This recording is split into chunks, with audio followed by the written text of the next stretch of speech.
Now we turn to climate change. UK scientists are saying the bushfires in Australia are a warning of what may be to come around the world. This is in a report from the UK's Met Office. These scientists warn that if the planet increases by 3 degrees Celsius above pre-industrial levels by the end of this century, there could be fires of the kind we're seeing in Australia in many other places. BBC Science editor David Shookman's been looking at this.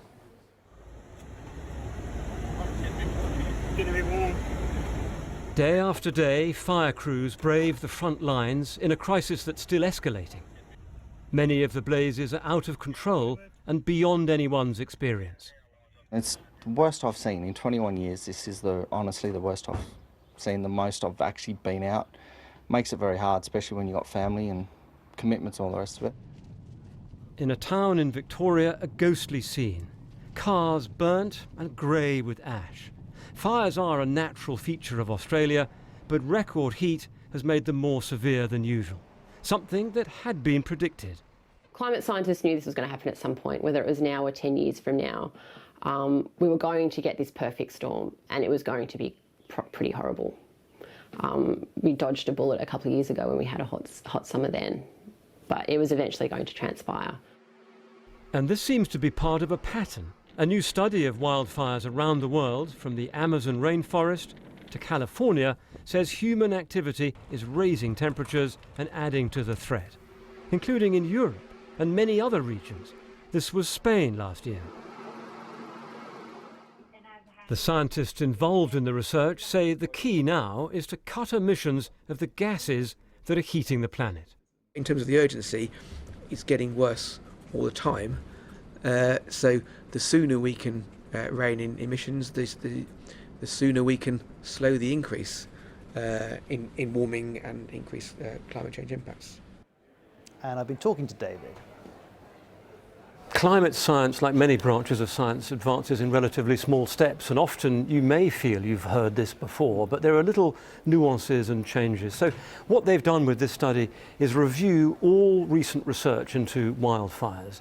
And actually they've concluded, or one conclusion is that overall the global total of wildfires has actually reduced in area over recent decades. Bit of a surprise, I can see it in your face there. Tell me why.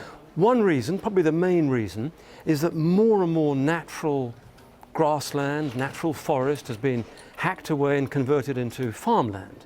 So that when you get, there's less area for there to be a wildfire on, if you like. So in a sense, it's quite a mechanical reason for that. But they've also found that as the temperature of the planet has warmed, and this is the bit that won't surprise you, you get more combustible conditions, assuming there's vegetation to burn, assuming other situations are as they would be to encourage a fire to start.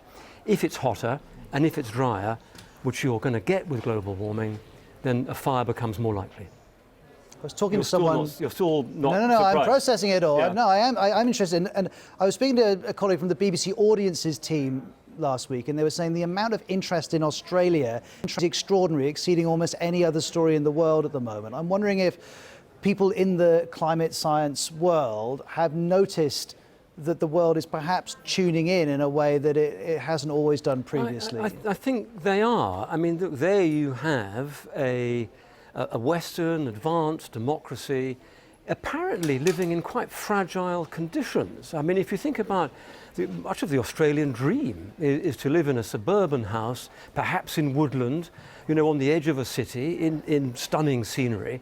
Well, suddenly you start to see the dark side of that, the flip side of that.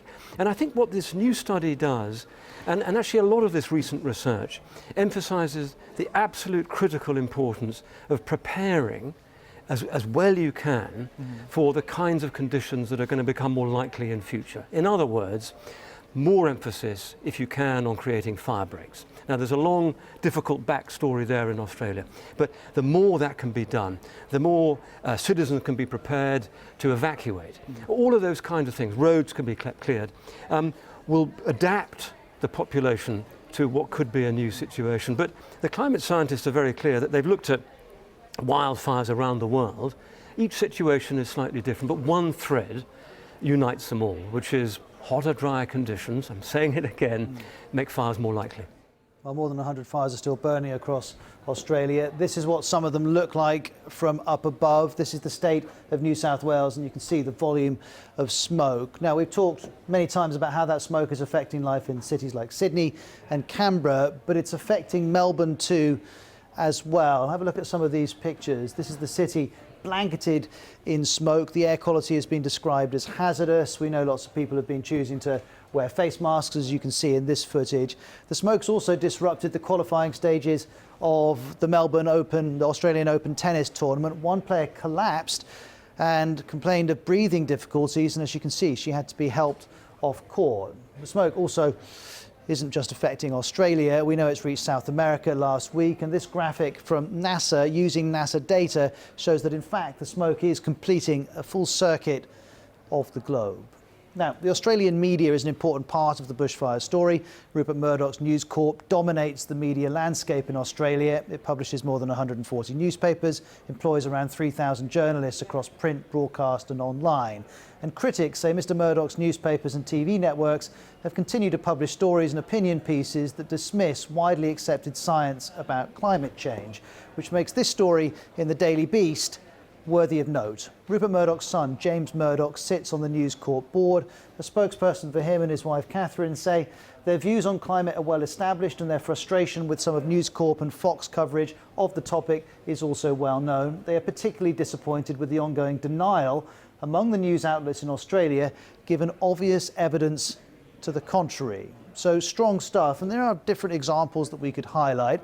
Sometimes it's simply an issue of emphasis. Here we have the front page of the Australian newspaper owned by Rupert Murdoch on the day that Australia hit its highest ever average temperature. The choice of lead story? Well, they chose to go with a story about coal exports.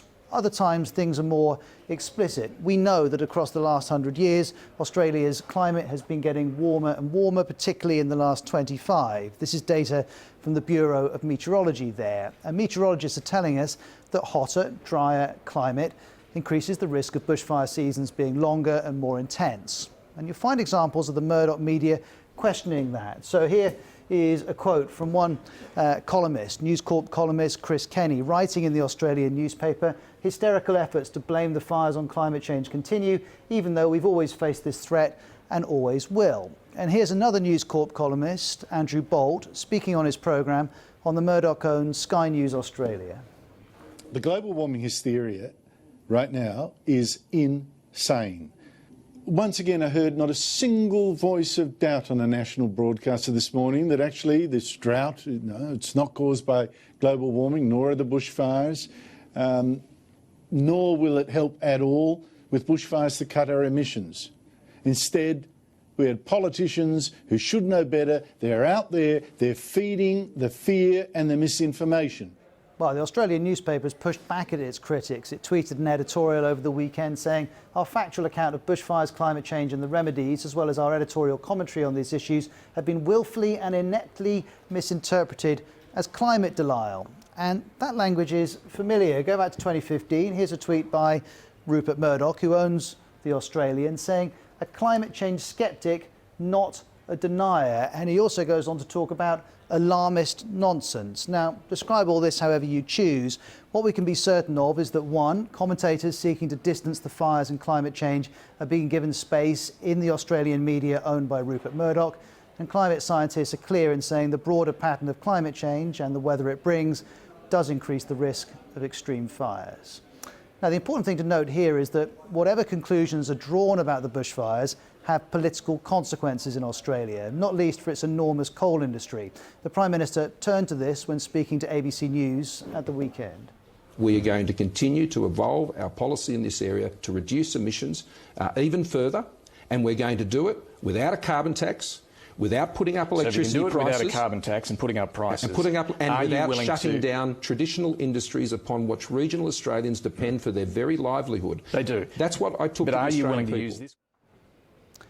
But this matter may, in the end, be taken out of the hands of politicians and the fossil fuel industry. Have a look at this. BlackRock is the world's largest fund manager. It's dumping, and has announced today it's dumping more than $500 million in thermal coal shares. This is part of a more active stance on climate change, it says. In a letter sent to a range of chief executives of the world's largest companies, BlackRock's founder says climate change has become a defining factor in companies' long-term prospects. He goes on, we do not believe that the long-term economic or investment rationale justifies continued investment in this sector.